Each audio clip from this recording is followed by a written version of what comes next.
have to do some bending. So we've got no traction on that, it's in the air, and of course that one, it essentially slid off the rock too far.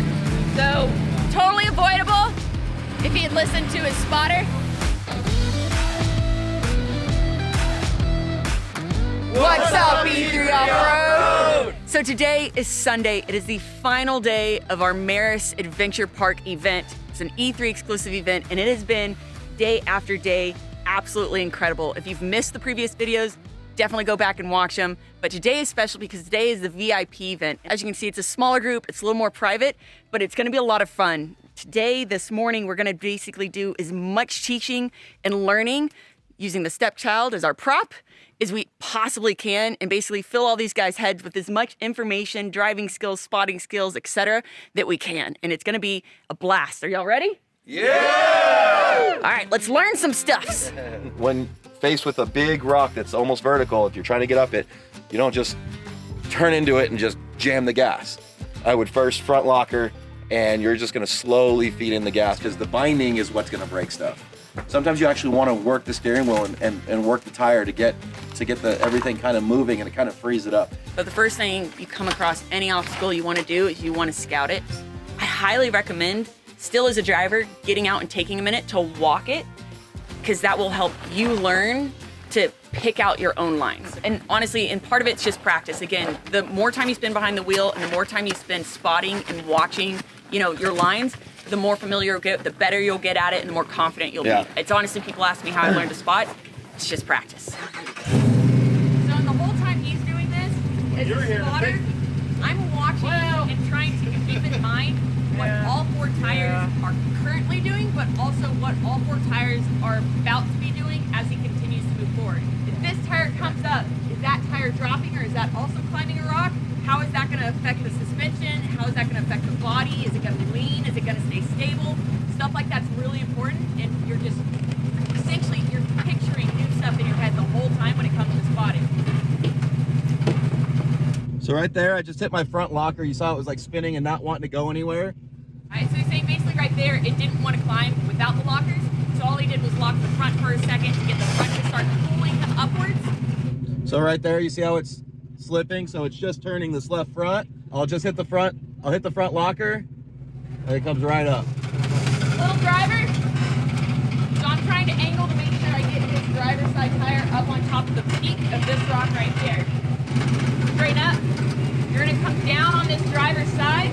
So again, I'm thinking as he's coming down on this side, what's gonna happen to all the other stuff, right? It's a pretty good drop. But I know the capability of our rigs. I know our sliders will protect that body on the right side. All that's super important to keep in mind if you watch him go over this stuff. So we definitely want to make sure he climbs this and doesn't fall off of this. So tire placement is key. So I want you to turn passenger as you come up, because this side's gonna fall off. So essentially what I'm looking at this point is I know that this side is gonna fall off, I can tell, faster than this driver's side here. I'm essentially trying to imagine that if this falls that amount, what are all three other tires gonna do? Because where are they gonna be? And at this point, with those both driver's side tires being so high, it makes me a little more uncomfy about how far it's gonna wing that way. So I'm trying to set them up so that all of the wheels kind of go close to being at the same time. Go real driver, he's gonna come down real hard on this side. You stay driver as you come down. Because this is pushed over, he should come down on the slider. Just like that. So far, so good. There we go. So I can see here, this tire's gonna climb, so I'm not so much worried about that. But then I'm gonna want him to start straightening out just a little bit. Because this is pretty solid stuff. That's honestly perfect. I know traction's not gonna be an issue at this point. Now it's just coming off of things. Hold on, kept slow. I know articulation-wise, I know the capabilities of the rig, that it won't be that big of a deal. And boom! Hey! We made it through. Woo! One piece, didn't get stuck. That's great, because none of this is really planned. I think that went pretty dang smooth. But that's really the importance of scouting a line. You're trying to envision all of that, but just in your head and before it happens. Right. I think I want to go here. I think I want to put the tire here. Where will the other tires be? Will that be okay? Will it react okay? Imagine the entire Yeah, line just and picture scenario in your head. And knowing your rig, right? Yeah. Knowing how much flex you have, but just think about the situation. Now, when you're climbing, front and rear locker, you know, the rear's gonna help push you, the front's gonna pull you. And you can generally tell too, as you come up to an obstacle, you're like, I'm gonna need a locker going, whether it's the front and the rear or both. And use your lockers. It's not a handicap. It's not a. Yeah. It's meant for to put less stress on stuff. It's a lot less wear and tear, a lot smaller of a chance of breaking something. You know, lockers are just another tool in your tool belt to help you get through a use trail. the winch if you need to. A winch is the same thing. A lot of people, when it comes to the off-roading community, they see it as like, oh, what a cop out. Like castrating yourself. Or yeah, using a like, winch. oh, Like, you didn't who actually cares? made it. You had to winch. Like, No. you're still making it through the trail under your own power. Yeah. Right. Again, It's but better there's- to use the winch than to break snap something a and U-joint suddenly or be break stranded. its drive shaft. You know. Yeah. As you saw, like there was no heavy throttle. It was almost all idling. Yeah, I know I have a lot of torque, but you can replicate that by having your left foot on the brake and your right foot on the gas and just doing it that way.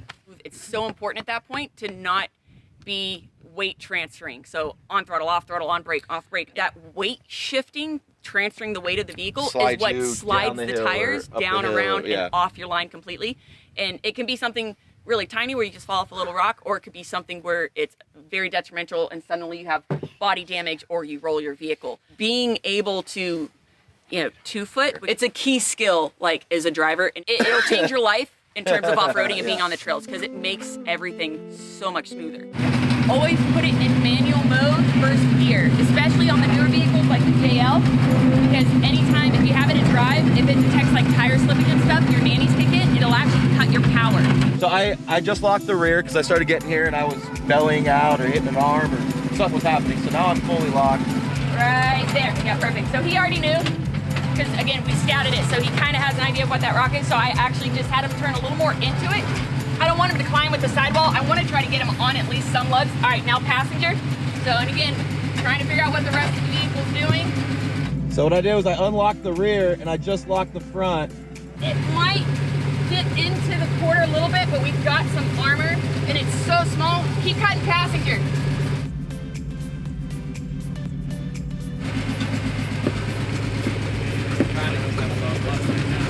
So the bumper's kind of hanging him up since it's underneath that. it's coming. There we go.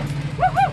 It's maybe a little bit of this. In that case, it's very precarious. Your line's important, so you don't want to really work the wheel hard, but just a little bit can kind of help to shimmy the vehicle, right, to get you out from stuff. What I did was I had just the front locker on trying to climb. Once it got up there, I let it kind of work.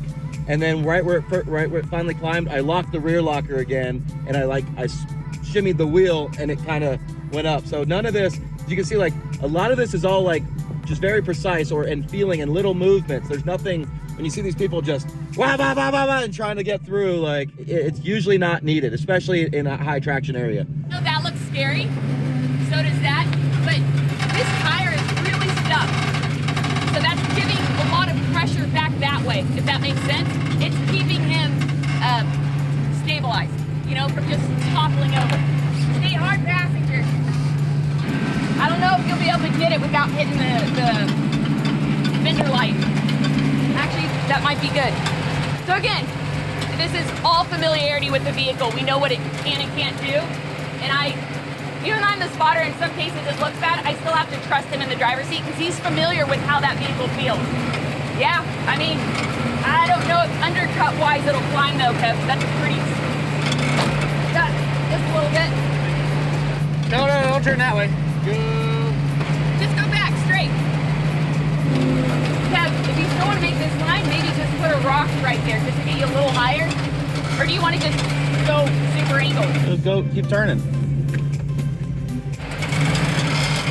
A little more driver. Right there.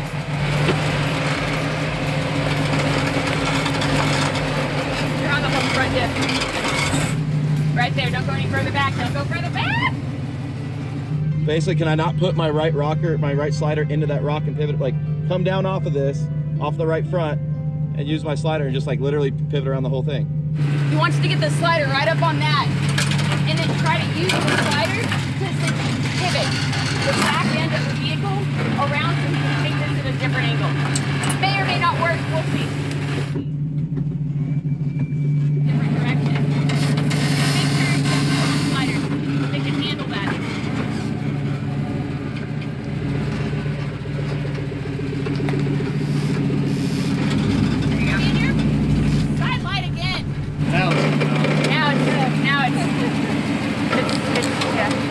have to do some bending.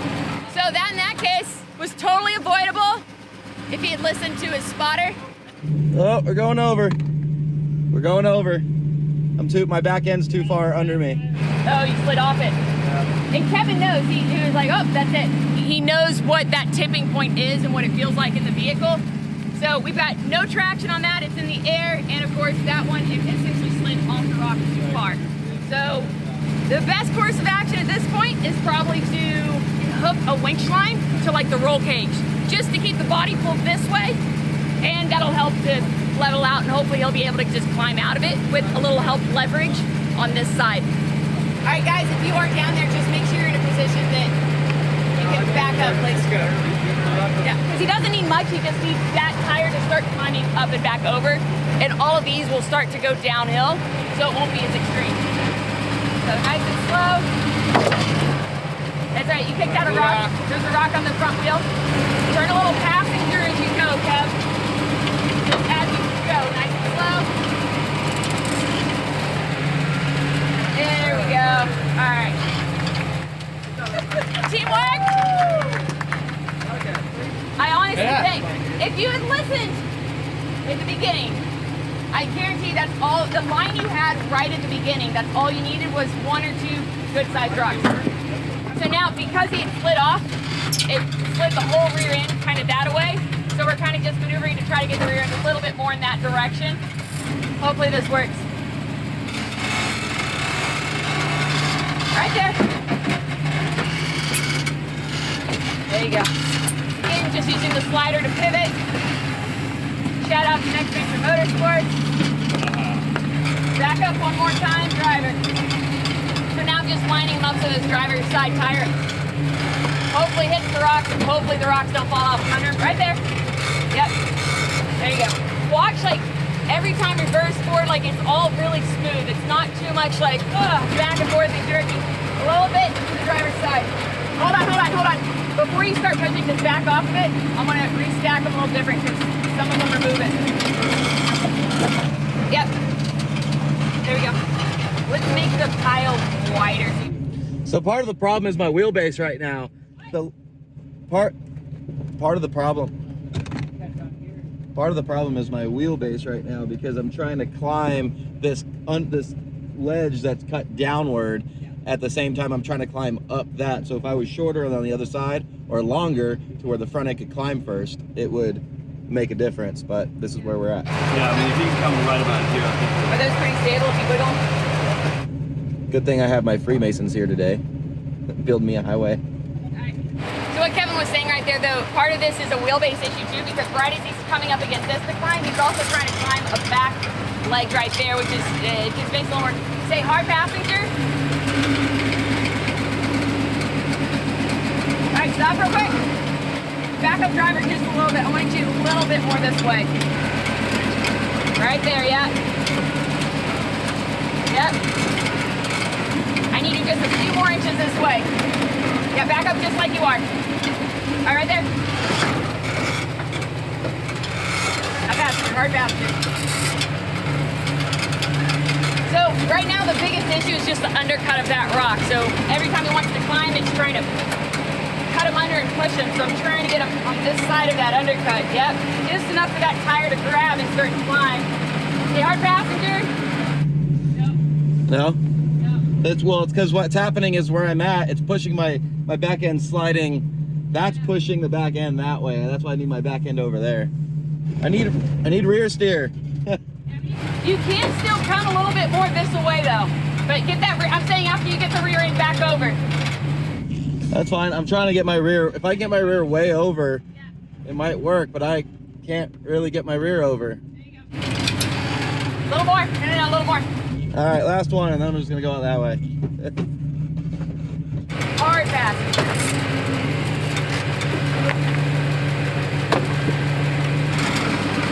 You're into your front diff just a bit. It's gonna push it. It's pushing it. There you go. Yep, you're almost through it. Keep coming. Up with the rock stay. Yep, right there. Come on, baby. The left rear is gonna go, and it's gonna tip me. You can still, so even though that tire's up, you can still technically flop at this point. Start turning driver, Kev. Yep, driver.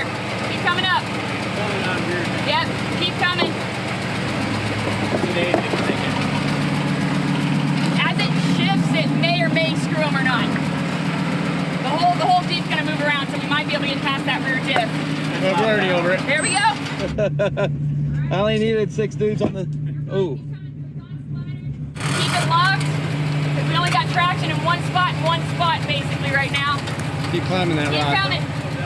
Honestly, stay exactly where you are. You might honestly even go a little bit higher, just a bit. Because this one's gonna start climbing, it's gonna put pressure there, they'll start balancing each other. Yeah! Y'all remember those rocks I talked about? Hey. Way before. Hey. A lot of that's just patience and being really gentle, and you're really smooth. You're paying really close attention to your throttle, your braking, your steering. Killing it. That was pretty sick though, Kev. The biggest problem was the wheelbase, but it kept pushing me, and by it pushing my rear end over, it was wanting to throw me into that. A well-built two-door probably would have maneuvered that whole thing a little easier because he wouldn't have much of a breakover angle, and the wheel placement would have been more optimal. But that doesn't mean the stepchild can't do it. I know we did. We paved a little highway, man. We're good. Again, as you saw, like everything, if you heard the engine RPMs come up and the vehicle's not still going anywhere, it's because I was on the brake. When you're on the brake and the gas, you can torque the body over to the driver's side. So I've done that before where there's a rock or a tree right here and you're leaning into it. Hold the brake and hold the gas, and it will literally torque the vehicle away from it. Problem is, if you have to back up, it's going to torque the vehicle into it. So when you back up, it rolls to the driver.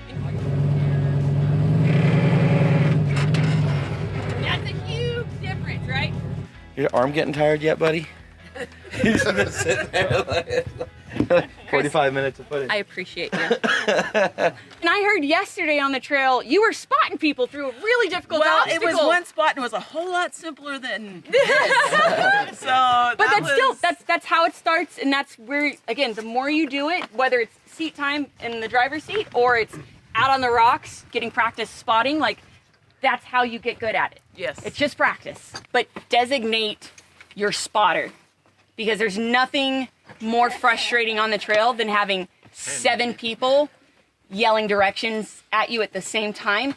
Designating a spotter, and then if someone starts, breaking in, be polite, but don't be afraid to be like, hey, if you don't mind, I'd really like to only have one spotter so I don't get confused, because sometimes they give different directions. And I'm the person that gets very frustrated with that. If you get up to an obstacle and you are not comfortable with that person spotting you, you absolutely have a right to say like, hey, I would rather my wife spot me through this. Or, which is way better. Or, hey, I would rather my friend or whoever you trust to spot you through it. And it's better that way too, because if in the event that something does happen, it's not like that guy. Like, it's that guy's fault. So sometimes I'm not right, though. I'm admitting that on camera. That's crazy. Okay, well, I'm also a terrible spotter because I'll be like, driver. Like, I mean passenger. Like, is where I'm pointing is where I want you to go for sure, but my mouth is saying something totally else. different. That's also why I know. And it happens with spotters. If somebody's pointing and they're saying something different, generally when they were pointing is really the way to go. Yeah. Me, the reason I'm so verbal as a spotter is because... You like to talk a lot? Now, and y'all heard me on the trail multiple times yesterday. I'd warn you, like, big rock, either go hard right around it or left around it, or put a tire on it, whatever is more comfortable for you. And airing down will help in that scenario, putting the tire on it, correct? Yeah, airing down does a lot of things. It increases your traction because it increases the footprint of the vehicle, but it also increases the ability of the tire to kind of fold and grip over rocks and stuff like that. It also just overall increases how comfortable your ride is off-road because you have a lot more cushion. Something else that we've done, I've been in a super precarious situation, like wall, leaning into it, about to hit the wall. Well, we tried to put rocks down, but I was so aired down that it would just form over the rock and not really give me any lift. So I got out and I took 5 minutes and aired up the side of the tires that was going into the wall. It literally pulled me away from the wall and I drove right by it. I think we covered a lot. Was there anybody else or any other observations, like he said, anything you saw that you're unsure or like want to know how that happened? Or that you saw and you're excited to learn and like try it out or anything like that? And how do you know how far you can push your stuff before you do brake something? One of it's going to be how you drive. And momentum is one of the quickest ways to like snap something. If you do belly out and it does come to a stop, hit the brakes. And People boom, will boom, boom, boom, hit the throttle and it'll start chattering, the axle chatter. Anything you have axle chatter, like find a different way, pull out a winch, get pulled. That's what's gonna break stuff. That's why I drive with 2 foot. 1 foot on the brake, 1 foot on the gas, and then I just kind of let off the brake a little bit. That way everything's always under tension. It's always turning forward and it's not loosening and grabbing, loosening and grabbing. A vehicle is more capable than, way more capable than what the driver's comfort zone is. The good thing with that is it means that you're starting on easier stuff that's well within your comfort zone, and you're building up to the stuff that your vehicle is actually capable of doing. When it does stuff, you feel it, you hear it, and he knows that tire slipped, he knows what to do to correct for it, and you start knowing what to do to prevent things from breaking well ahead of time. I know we kind of pushed a lot of your comfort zones this weekend, but y'all did fantastic. Honestly, everyone did really well. So, yeah. I don't know about you guys, but I think that why are you putting on chapstick like that? How do you put on chapstick? Not like that. Yeah. I think that went really well, surprisingly well. Like, honestly, with kind of full-blown winging it. No broken, no damage. Everybody's driving home. Like, even this did fine. The entire weekend was absolutely amazing. Everyone that came out did freaking incredible. Well exceeded any expectations we had. And I'm super excited to do this again in the fall. Again, if you are not an E3 OffRoad member, you can go to e3offroad.com and sign up. You're missing out. You can join us on trail rides and events like this all throughout the year. We try to hit as many sections of the country as possible, but this, I would say, was a huge success. But honestly, it's not what I think. What do you guys think? Dude, did you learn some? Oh yeah! Dude, for not being much used to teaching, I honestly think that we did an okay job. There was no curriculum. That's off the top of our head. That's just full by the seat of our pants. But honestly, guys, again, come out, join us for the next one. It's gonna be awesome. Guys, as always, we love you. Thank you so much for watching. Please don't forget to like, subscribe, and share. Remember to find all of your Lite Brite Nation merch and decals at litebritstudios.com. And always remember, we love you.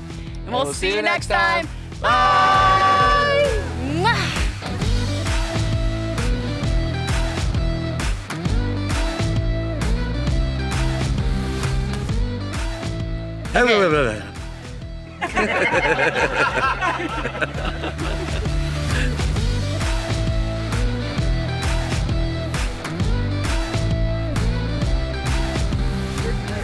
Thank you very much. Appreciate it. Yeah, this is coming out.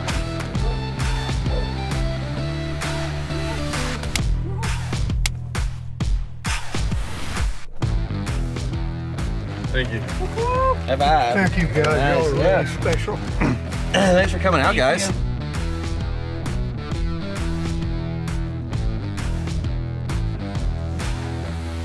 Awesome. Thank you. Bye. Thank you. Sweet. There we go.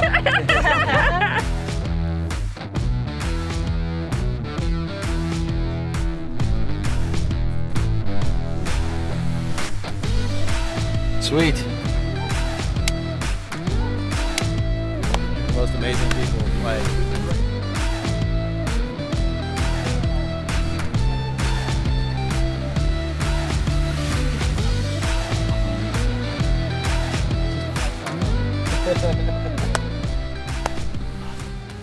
Alright, you guys, it's official. We have broken the jelly beans. What you doing? Are you a sleepy pup? Are you just the sleepiest pup? She has spent so much time the last 2 days just running through the trails that I think today we're gonna give her a break. Her and her tiny little legs. Do you wanna sleep? You wanna sleep for the next couple hours while we go do stuffs? You can sleep on my pillow. It's always gotta be my pillow. Okay. You stay right here and you keep my spot warm for me. Oh my gosh. Such a tired pup.